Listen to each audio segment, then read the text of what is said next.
လိုချင်တာအကုန်ရတယ်တကောင်းရဲ့7ဘက်တန်စီမှာဘာရရှိလဲကျွန်တော်နဲ့တူတူလိုက်ကြည့်ပါအောင်ခင်ဗျာကျွန်တော်တို့ Sean Experience ရော Sean မှာခင်ဗျာကျွန်တော်ရဲ့ဗီဒီယိုစုံတဲ့ထိကြည့်ပြီး like and follow လေးလုပ်ပေးပါအောင်ခင်ဗျာဒီမှာကြည့်ဗျာမြားထိုးရတဲ့နေရာလေးမှာဒီဈေးရဲ့ထူးခြားချက်ကဒီဈေးကိုလိုက်အဲ့လို80နဲ့ကိုလာကြတာဗျာအဲ့လောက်ကိုဈေးတက်ပါတယ်အခုကျွန်တော်ရောက်နေတဲ့နေရာကတော့ Bangkok Chinatown Grand China Hotel အရှိရာ Sunfan Night Market ကိုရောက်နေတာပါခင်ဗျာဘာတွေရှိလဲလိုက်ကြည့်ပါဦးဒီဈေးရဲ့ထူးခြားချက်ကည7:00နာရီမှာဖွင့်ပြီးတော့မနက်6:00နာရီအထိကိုဖွင့်တာပါခင်ဗျာ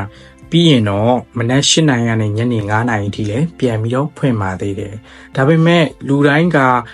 နေကင်းဖွင့်တဲ့ဈေးကိုပဲရိုက်ကြပါဘောเนาะကျွန်တော်ကတော့အခုညဘက်တကောင်းရန်ဈေးကိုရိုက်ပြမယ်ခင်ဗျာလိုက်ကြည့်ပါဦးခင်ဗျာ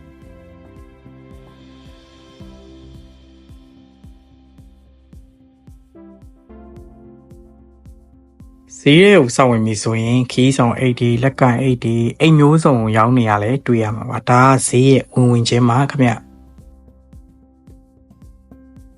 အခုနောက်တော့ကျွန်တော်ရိုက်ပြတဲ့လမ်းမတန်းမှာလဲဈေးဆိုင်တွေအများကြီးရှိပါတယ်ခင်ဗျဒါကတော့ဈေးရုံနဲ့ဝင်တဲ့ပတ်ချံမှာခင်ဗျ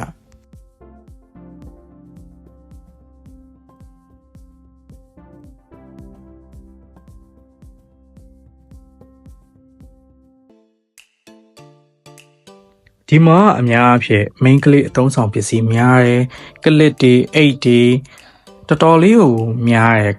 blind box တွေလည်းရောင်းတယ်ဒီမှာကလေ blind box ကိုမှ तू ဟိုးဆေးပေးတဲ့ပုံစံမျိုးအဲ့လိုဘူးတွေနဲ့လည်းရောင်းတယ်လက်လီလည်းရောင်းတယ်လက်ကားလည်းရောင်းတယ်ဗျာဈေးတွေကတော့တော်တော်တန်ပါတယ်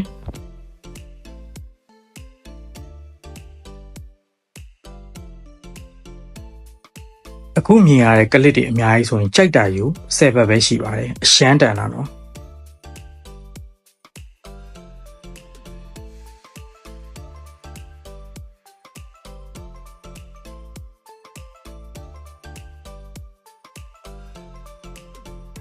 10ဘက်ဆိုတာမြန်မာငွေ1000ကျော်ပဲရှိရယ်ဒါပေမဲ့တစ်ခုတည်းတော့ယူလို့မရဘူးเนาะအဲ့ကလစ်တွေကြတော့သူကတစ်ခုတည်းဆိုရင်ဈေးကတော့15ဘက်လောက်ဖြစ်သွားမယ်ထင်တယ်ကျွန်တော်ထင်တာတော့သူက3ခုကနေ5ခုယူရင်တစ်ခု10ဘက်ပဲပေးရအဲ့ဒီကီးချိန်းတွေလည်းအကုန်10ဘက်ပဲအဲ့တော့ဒီနေရာကိုဘယ်လိုလူတွေလာလဲဆိုရင်ပြန်ရောင်းတဲ့သမားလက်ကားသမားတွေလာတယ်ခင်ဗျာဥပမာဆိုင်ပြန်ဖွင့်မဲ့လူတွေရန်ကုန်ကိုတည်သွားမဲ့လူတွေလက်ဆောင်ပစ္စည်းခွဲသွားမဲ့လူတွေပြီးတော့ရန်ကုန်မှာရှိတဲ့ဆိုင်ကိုပြန်ပြီးတော့တင်ချင်တဲ့လူတွေအဲ့လိုမျိုးလူတွေလာဝယ်တာများတယ်အထူးသဖြင့်ဒီဈေးမှာမြန်မာအရှမ်းများတယ်မြန်မာဝန်ထမ်းတွေလည်းများသလိုဈေးဝယ်လူကလည်းမြန်မာတွေများတယ်ဒီဈေးကပုံမှန်ဆိုရင်7:00နာရီဖွင့်ပြီးတော့လူအရန်များတဲ့အချိန်က7:00နာရီ12:00နာရီနဲ့1:00နာရီအဲ့3:00နာရီကအရန်လူများတယ်ကျွန်တော်အခုရောက်တဲ့အချိန်က2:00နာရီနောက်ပိုင်းဖြစ်တော့လူလေးနည်းနည်းရှင်းနေတာသူကဈေးစားဖွင့်တဲ့အချိန်ဆိုလူအရန်များပါတယ်အခုလိုလမ်းမှာလူရှင်းနေဖို့ဆိုတာဝေးပါတကယ်ကိုလူများပါတယ်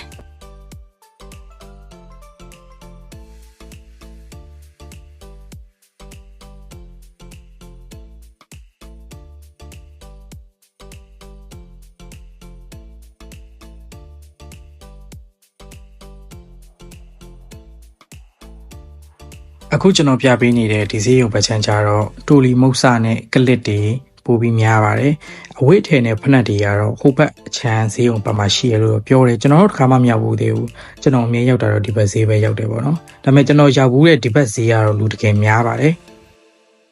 ဆိုင်နေလဲထောင်ချီလောက်ရှိမယ်လို့ထင်တယ်ပြီးတော့လူများရင်လည်းတကယ်သွားလာခတ်တယ်လမ်းလေးတွေကကျင်းတော့လေတယောက်နဲ့တယောက်တိုင်းမိတာဘာညာလဲရှိတယ်ဈေးကလည်းအရန်ကြီးရဲ့ပုံမှာအရန်ခြေတော့ညောင်းပါတယ်ခင်ဗျာ